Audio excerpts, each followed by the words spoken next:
नमस्कार। आज 26 जनवरी, जी हाँ, भारत का 75वां गणतंत्र दिवस है। 75वें गणतंत्र दिवस पे आप सभी को ध्रुव पांड्या जी की हार्दिक शुभकामनाएं। ये राष्ट्र की पहचान है और आपको जान के आश्चर्य हुआ, भारत में बिहार में वैशाली राज ने दुनिया को गणतंत्र का पहला पाठ पढ़ाया था। भगवान बुद्ध की प्रिय नगरी वैशाली का संबंध गणतंत्र दिवस से है, भी पहले का है। यहाँ पे जैन और बौद्ध धर्म के ग्रंथों की जो जानकारी है उससे मिलता है कि वैशाली की स्थापना ईसा से 6 शताब्दी पहले हो चुकी थी और यहाँ गणतंत्र भी स्थापित किया गया था। यानी गौतम बुद्ध के जन्म से पहले दुनिया का पहला गणतंत्र, भारत नहीं दुनिया का पहला गणतंत्र जो है वैशाली में बना था। इस गणतंत्र दिवस पे मुजफ्फरपुर के छोटे से वैशाली नगर में हम सभी को जाना चाहिए। यहाँ महालक्ष्मी वंश ने वैशाली में शासन किया और साम्राज्य नेपाल की पहाड़ी तक बढ़ाया। उन्होंने ही यहाँ पे गणतंत्र की स्थापना की थी। इसके बाद देश आज़ाद हुआ। आज़ाद देश में भी हमने गणतंत्र की स्थापना करी, हमारा गणतंत्र दिवस मनाए। बहुत बड़ा संविधान लिखा गया, भीमराव अम्बेडकर और अन्य सदस्य। उस गणतंत्र के जो चित्रकारी है वो जबलपुर के व्यवहार राजेंद्र सिंह ने की थी। गणतंत्र दिवस में हमारी उपलब्धियां देखें तो बहुत है।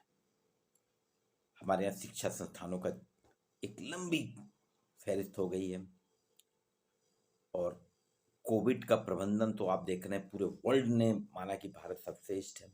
चंद्रयान-2 हमने पिछले साल सफलतापूर्वक फहराया। चंद्रयान-2 चंद्रमा पे हमने अपना यान भेजा था। दूसरी चीज G20 की जो हमने सम्मेलन करा था वो आज तक के इतिहास का सबसे सर्वश्रेष्ठ सम्मेलन हुआ और मानना पड़ेगा लोगों को कि यहाँ भारत सबसे आगे है। विश्व योगा दिवस भी भारत ने मनवाया। आज भी देखें तो भारत की जो है सब तरफ दबदबा है। विश्व की तीसरी सबसे बड़ी अर्थव्यवस्था बन गई है। खेल हो, विज्ञान हो, साइंस हो, टेक्नोलॉजी हो, कृषि उत्पादन हो, सभी जगह भारत की गणतंत्र जो है नंबर 1 पे है। हमारा देश सबसे बड़ा लोकतंत्र है। इस साल तो अभी चुनाव भी होना है और चुनाव में भी देखेंगे आप कितना बढ़िया प्रबंधन रहता है। लेकिन इसके बाद भी 75 साल कम नहीं होते। 75वां गणतंत्र है, हम अभी भी उन ऊंचाइयों पे नहीं आ पाए। हमारी आंतरिक कमजोरियां बहुत हैं। जैसे देश में लगभग 5.5 लाख अति विशिष्ट लोग हैं। 5.5 लाख मात्र 140 करोड़ की आबादी में 5.5 लाख लोग अति विशिष्ट हैं जिनको सारी सुविधाएं हैं। और वहीं 140 करोड़ में आज भी 40 करोड़ गरीबी रेखा के नीचे जी रहे हैं। सरकारी आंकड़े छोड़ दीजिए आप, गरीबी रेखा के नीचे जी रहे हैं।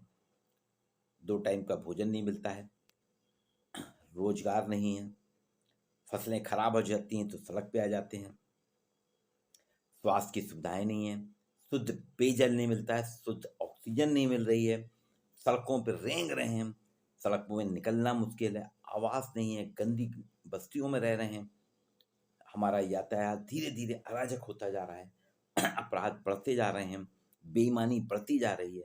अभी और तो और अभी 22 जनवरी को ही हमने ऐतिहासिक 500 साल पुराना जो विवाद था खत्म करके वहाँ रामलला की मूर्ति स्थापित की। तो आपको सोच के जान के बहुत आश्चर्य हो रहा होगा कि अमेज़न जो कि ऑनलाइन की सर्विस प्रदाता कंपनी है, किसी ने उसके माध्यम से नकली प्रसाद तक थी, अयोध्या का प्रसाद है वो नकली था, वो पकड़ में आया। दूसरी चीज, जबलपुर में भी कुछ स्वयंसेवी संस्थाएं धार्मिक के नाम पे बुजुर्गों को अयोध्या के नाम पे उनसे पैसे ले रही हैं कि आपको अयोध्या दर्शन कराएंगे, वो भी एक रैकेट पकड़ा गया। तो धर्म के नाम पे भी हमारे यहाँ अराजकता, बेईमानी है। महिलाएं अभी भी अपने अधिकारियों के लिए लड़ रही हैं। आए दिन दूध में ही बच्चियों के साथ में बलात्कार हो रहे हैं। ये सब शर्मिंदगी भी हमको देखना पड़ रही है।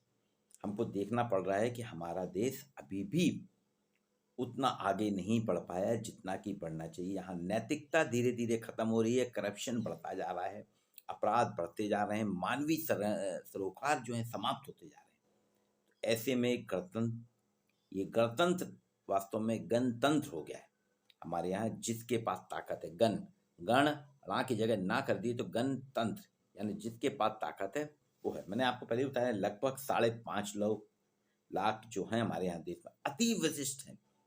अभी आपने देखा होगा कि जो अयोध्या में आए थे लोग वहाँ, वो 5.5 लाख अति विशिष्ट लोग ही आए थे। बाकी और भी आए थे, सबको था, पर लेकिन उन अति विशिष्टों को पहले बुलाया गया। तो ये जो परंपरा है ये समाप्त करनी होनी चाहिए। देश में समानता होना चाहिए। हमारा संविधान का अनुच्छेद 14 भी कहता है सभी लोग बराबर हैं, समान हैं। इसलिए किसी भी प्रकार की विशिष्टता, अति विशिष्टता न रखी जाए, सब समान है। मानव मानव होता है। जब हम मानव को मानव मानने की बात करेंगे तभी सच्चा गणतंत्र स्थापित होगा। फिर भी 75वां गणतंत्र है, हमने बहुत कुछ पाया है। हमारे गणतंत्र ने लोगों की जिम्मेदारियां तय करी हैं, सरकारों की जिम्मेदारियां तय करी हैं, लेकिन उसमें जो अभी दूरियां हैं, कुछ विसंगतियां, उन्हें दूर करके हमें आगे बढ़ना है। आपको पुनः गणतंत्र दिवस की हार्दिक शुभकामनाएं।